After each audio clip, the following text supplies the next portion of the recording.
ನಮಸ್ಕಾರ ವೀಕ್ಷಕರೇ.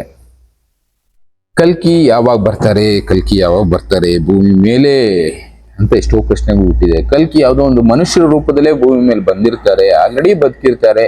ಆದ್ರೆ ಅವರು ಜನರ ಮಧ್ಯೆ ತಾನು ಕಲ್ಕಿ ಅಂತ ಗುರುತಿಸ್ಕೊಳ್ಳೋದಕ್ಕೆ ಮುಂಚೆ ಕೆಲವಷ್ಟು ವಿಷಯಗಳು ನಡೀಬೇಕು. ಇದು ನಾನ್ ತಿಳಿಸಿದ್ದಲ್ಲ, ಜ್ಞಾನಿಗಳು ಬರ್ತಿದ್ದು, ವೀರಬ್ರಹ್ಮೇಂದ್ರ ಸ್ವಾಮಿಗಳು, ಈ ಕಡೆ ಅಚ್ಯುತಾನಂದ ದಾಸ್ ಅವರು, ಬೇರೆಯವರು ತಿಳಿಸಿದ್ದು ಈ ವಿಷಯಗಳನ್ನೇ. ಕಾಳಿ ಭೂಮಿ ಮೇಲೆ ಬರದೆ ಕಲ್ಕಿ ಭೂಮಿ ಮೇಲೆ ಬರಲ್ಲ ಅಂದ್ರೆ ಈ ಪದದ ಅರ್ಥ ಕಾಳಿ ದೇವಿ ಬಂದು ಶುದ್ಧೀಕರಣ ಮಾಡಬೇಕು. ಶುದ್ಧೀಕರಣ ಆದ ಮೇಲೆ ಕಲ್ಕಿ ಅವತಾರ ಬಂದು ಮುಂದಿನ 1000 ವರ್ಷಗಳ ಕಾಲ ಅಂದ್ರೆ ಸುವರ್ಣ ಯುಗನ ಆಳುತ್ತೆ ಅಂತಾನೆ ತಿಳಿಸಿದ್ದು.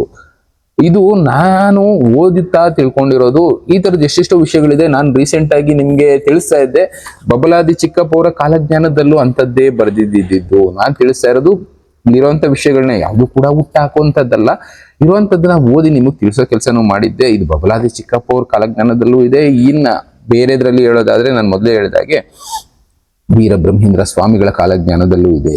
ಕಾಳಿ ಬರದೆ ಕಲ್ಕಿ ಬರೋದಿಲ್ಲ. ಕಾಳಿ ಫಸ್ಟ್ ಭೂಮಿ ಮೇಲೆ ಬರಬೇಕು. ಅದನ್ನ ಇಲ್ಲಿ ಬರೀತಾರೆ. ಒಂದು ಲೋಕಕ್ಕೆ ಕಲ್ಲದೇವರ ಲೆಕ್ಕ ಕೇಳುವನು, ಕಟ್ಟಿದ ಸಮಾಧಿ ಲೆಕ್ಕ ಕೇಳುವನು, ಹುಗ್ಗಿದ ಎಣದ ಲೆಕ್ಕ ಕೇಳುವನು, ಸುಟ್ಟ ಬೂದಿಯ ಲೆಕ್ಕ ಕೇಳುವನು, ಜ್ಯೋತಿಲಿಂಗದ ಲೆಕ್ಕ ಕೇಳುವನು, ಅಷ್ಟದಿಕ್ಕಿಗೆ ಸಾಧಿಸಿ ತಂದನು. ಇಲ್ಲಿ ಬಸವಣ್ಣವರು ಭೂಮಿ ಮೇಲೆ ಬಂದು ಇದನ್ನೆಲ್ಲ ಮಾಡ್ತಾರೆ, ಲೆಕ್ಕಗಳನ್ನ ಕೇಳ್ತಾರೆ. ಕೊನೆಗೆ ಮಾರಿ, ಮಸಣಿ, ದುರ್ಗಿ, ಚೌಡಿ, ಚಂಡಿ, ಕಾಳಿ 7 ಮಂದಿ ದುರ್ಗಿಯರನ್ನ ಸೃಷ್ಟಿಗೆ ಕರೆತಂದು ಕಂಟಕ ಜನರನ್ನು ಕೊರಿದು ಒಟ್ಟುತ ದುಷ್ಟ ಜನರನ್ನು ಸುಟ್ಟು ನುಂಗುತ್ತ ಹಿಂತಿಹ ಲೆಕ್ಕ ತಂದಿಹನು ಶ್ರೀ ವೀರವ ಬಸವದೇವ ಅಂತ ಒಂದು ಮಾತನ್ನ ಹೇಳಿದ್ರು. ಅಂದ್ರೆ ದುಷ್ಟರನ್ನ ಮಟ್ಟ ಹಾಕೋದಿಕ್ಕೆ ಫಸ್ಟ್ ಭೂಮಿ ಮೇಲೆ ಕಾಳಿ ಮಾತೆ ಬರ್ತಾಳೆ. ಅವಳು ಬಂದಾದ ಮೇಲೆ ದುಷ್ಟರನ್ನೆಲ್ಲ ಅಂತ್ಯ ಮಾಡ್ತಾ ಹೋಗ್ತಾಳೆ. ಕಾಳಿ ಜೊತೆಗೆ 7 ಜನ ಕರ್ಕೊಂಡ್ ಬರ್ತಾಳೆ ಅಂತಾನೆ ಇವ್ರು ಹೇಳ್ತಾರೆ.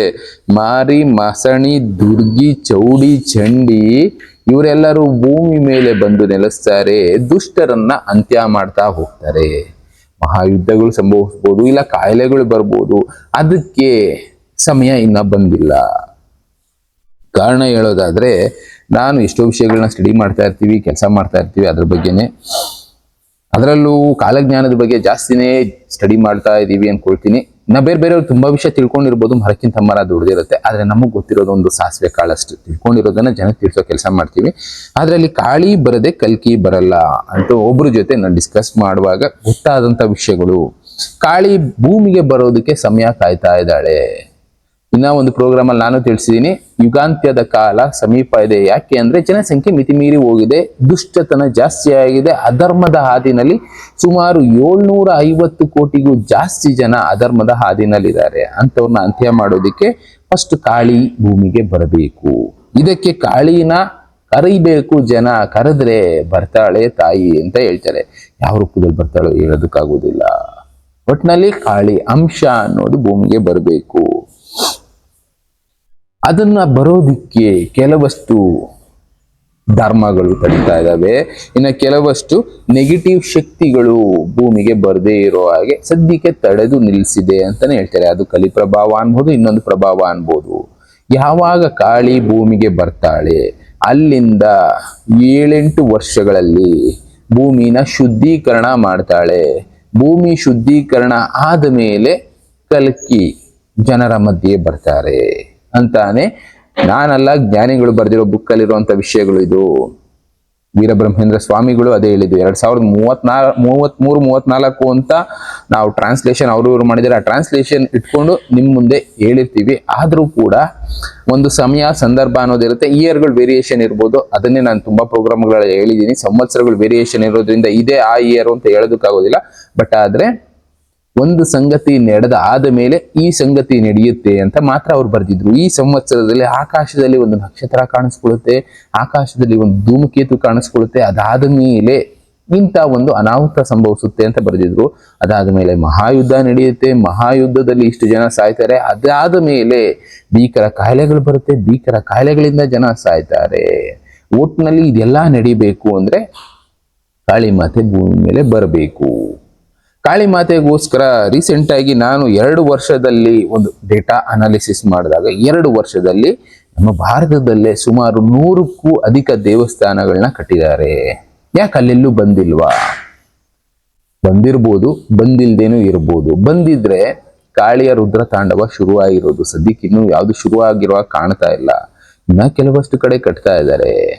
ಲೆಕ್ಕ ಕೇಳೋನು ಬರ್ತಾನೆ, ಅವನು ಲೆಕ್ಕ ಕೇಳೋದ್ರ ಜೊತೆ ಮಾರಿಯರು, ಮಸಣಿಯರು, ದುರ್ಗಿಯರು, ಕಾಳಿಯರು ಇವರನ್ನ ಕರ್ಕೊಂಡು ಬರ್ತಾನೆ ಅಂತಾನೆ ಹೇಳಿದ್ರು. ಇನ್ನ ಲೆಕ್ಕ ಕೇಳೋದಕ್ಕೆ ಯಾರು ಶುರು ಮಾಡಿಲ್ಲ. ಶುರು ಆದ ಮೇಲೆ ಕಾಳಿಯನ್ನ ಕರ್ಕೊಂಡು ಬರಬಹುದು. ಒಟ್ನಲ್ಲಿ ನಾನು ಈ ವಿಷಯಗಳನ್ನ ತಿಳ್ಕೊಳ್ತಾ ಹೋದಾಗ ನಮಗೂ ಗೊತ್ತಿರೋರು ನಿಮ್ಮ ಜೊತೆನೂ ಪ್ರೋಗ್ರಾಮ್ಗಳಲ್ಲಿ ಡಿಸ್ಕಸ್ ಮಾಡಿದ್ದೀನಿ. ಕಾಳಿಯ ಮಂದಿರ ಕಟ್ಟಬೇಕು ಅಂತ ಪ್ರಯತ್ನ ಮಾಡ್ತಾ ಇದ್ದಾರೆ. ಆದ್ರೆ ಅದಕ್ಕೆ ಅಬ್ಸ್ಟೆಕಲ್ಸ್ ಎಷ್ಟಿರುತ್ತೆ ಅಂದ್ರೆ, ಕೆಲವೊಂದು ಧರ್ಮಗಳಲ್ಲಿ ಅದನ್ನ ಅಪೋಸ್ ಮಾಡ್ತಾರೆ. ಹೌದು, ಹಿಂದೂ ಧರ್ಮದ ದೇವತೆ ಇದು, ಈ ದೇವಸ್ಥಾನ ಕಟ್ಟೋದಕ್ಕೆ ಬಿಡಬಾರ್ದು ಅಂತ. ಆ ತರ ಎಷ್ಟೋ ಅಬ್ಸ್ಟೆಕಲ್ಸ್ ಅವ್ರಿಗೂ ಕೂಡ ಫೇಸ್ ಮಾಡ್ತಾ ಇದ್ದಾರೆ. ನಾನು ಅದನ್ನ ಕಣ್ಣಾರೆ ನೋಡ್ತಾ ಇದ್ದೀನಿ. ಈವನ್ ಗೌರ್ಮೆಂಟ್ ಅಲ್ಲಿರೋ ಅಫಿಷಿಯಲ್ಸ್ ಗಳ ಕಡೆಯಿಂದನೂ ಅಬ್ಸ್ಟೆಕಲ್ಸ್ ಇದೆ.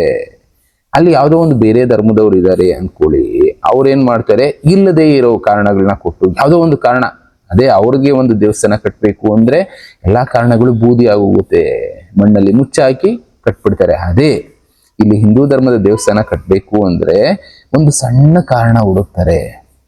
ಎಲ್ಲೋ ಒಂದು ಅಂದ್ರೆ ಹತ್ತತ್ರ ಒಂದು 45-50 ವರ್ಷದ ಮುಂಚೆ ಬರೆದಿರೋ ಒಂದು ಸಂವಿಧಾನದಲ್ಲಿ ಇದ್ದಂತ ಯಾವುದೋ ಒಂದು ಸಣ್ಣ ಕಾರಣ ಹುಡುಕಿ, ಇಲ್ಲ ಈ ರೀತಿ ಸಂವಿಧಾನದಲ್ಲಿ ಒಂದು ಪಾಯಿಂಟ್ ಇದೆ, ಈ ಪಾಯಿಂಟ್ ಬೇಸ್ ಮೇಲೆ ಇವರು ಕೊಡೋದಕ್ಕಾಗೋದಿಲ್ಲ ಜಾಗನ ಅಂತ ಹೇಳಿ ಅವಾಯ್ಡ್ ಮಾಡ್ತಾರೆ.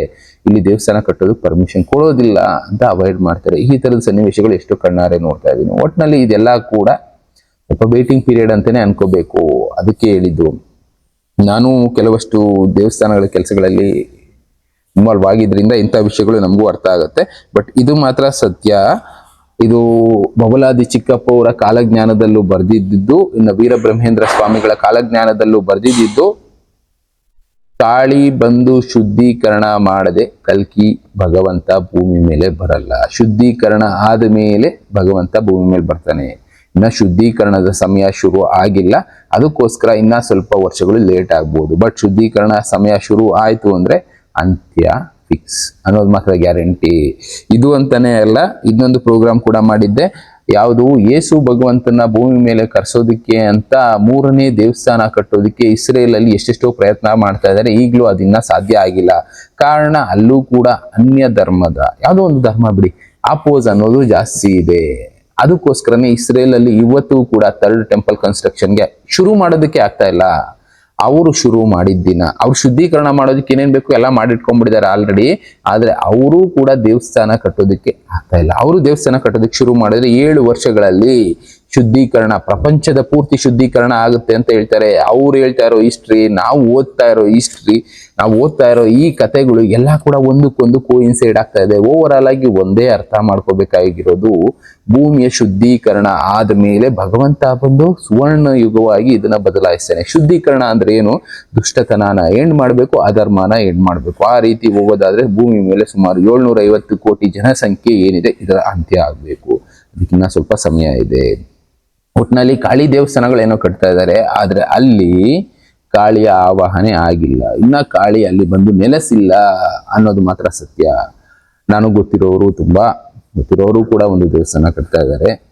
ಹೇಳೋದಕ್ಕಾಗೋದಿಲ್ಲ, ಅವರಿಂದಾನೇ ಆ ದೇವಸ್ಥಾನಕ್ಕೆ ಕಾಳಿ ಆವಾಹನೆ ಆದ್ರೂ ಆಗಬಹುದು. ಕಾಳಿ ಆವಾಹನೆ ಆಯ್ತು ಅಂದ ಮೇಲೆ ದುಷ್ಟತನದ ಅಂತ್ಯ ಆಗೇ ಆಗುತ್ತೆ. ಒಳ್ಳೇದಕ್ಕೆ ಸಪೋರ್ಟ್ ಮಾಡೋರು ಸಪೋರ್ಟ್ ಮಾಡಿ. ದೇವಸ್ಥಾನಕ್ಕೆ ಜಾಗಗಳೇ ಸಿಗ್ತಾ ಇಲ್ಲ, ಹೇಳಿಲ್ವಾ? ಎಲ್ಲಿ ನೋಡಿದ್ರು ಅನ್ಯ ಧರ್ಮದ ಒಂದು ಅಬ್ಜೆಕ್ಷನ್ ಅನ್ನೋದು ಜಾಸ್ತಿ ಆಗೋಗಿದೆ. ಹಿಂದೂ ದೇವಸ್ಥಾನ ಕಟ್ತೀವಿ ಅಂದ್ರೆ ರಿಸ್ಟ್ರಿಕ್ಷನ್ಸ್ಗಳು ಮಾಡೋರು ಜಾಸ್ತಿ ಆಗೋಗಿದ್ದಾರೆ. ಆದ್ರಿಂದಾನೇ ಕೆಲವೊಂದು ಕಾರಣಗಳಿಂದ ಇವರು ಕಟ್ತಾ ಇರೋ ದೇವಸ್ಥಾನ, ಕಟ್ಟಬೇಕಾಗಿರುವಂತ ದೇವಸ್ಥಾನ ಹಾಗೆ ಪೆಂಡಿಂಗ್ ಅಲ್ಲಿ ಉಳ್ಕೊಂಡಿದೆ. ನಿಮ್ಮ ಕೈಯಲ್ಲಿ ಸಹಾಯ ಆದವರು ಕೂಡ ಮಾಡಿ. ಅಂದ್ರೆ ಮುಂದೆ ಒಂದು ಒಳ್ಳೆ ಯುಗ ಬರ್ಲಿ, ಒಳ್ಳೆ ಜನಾಂಗ ಉಳ್ಕೊಳ್ಳಿ, ಧರ್ಮದ ಸಂಸ್ಥಾಪನೆ ಆಗ್ಬೇಕು ಅನ್ನೋರು ಸಹಾಯ ಮಾಡಿ. ಒಟ್ನಲ್ಲಿ ಈ ಮಾತುಗಳಿಗೆ ಸಾಕ್ಷಿಗಳನ್ನ ನಾನು ಕೊಡ್ತಾ ಇದ್ದೀನಿ. ಕಾಳಿ ಬರದೆ ಕಲ್ಕಿ ಬರುವುದಿಲ್ಲ ಅನ್ನೋದು ಮಾತ್ರ ಇದರಲ್ಲಿ ತಿಳಿಸಿರುವಂತದ್ದು. ಇದು ನಾನು ತಿಳಿಸ್ತಾ ಇಲ್ಲ. ಕಾಳಿ ಬರದೆ ಕಲ್ಕಿ ಬರೋದಿಲ್ಲ.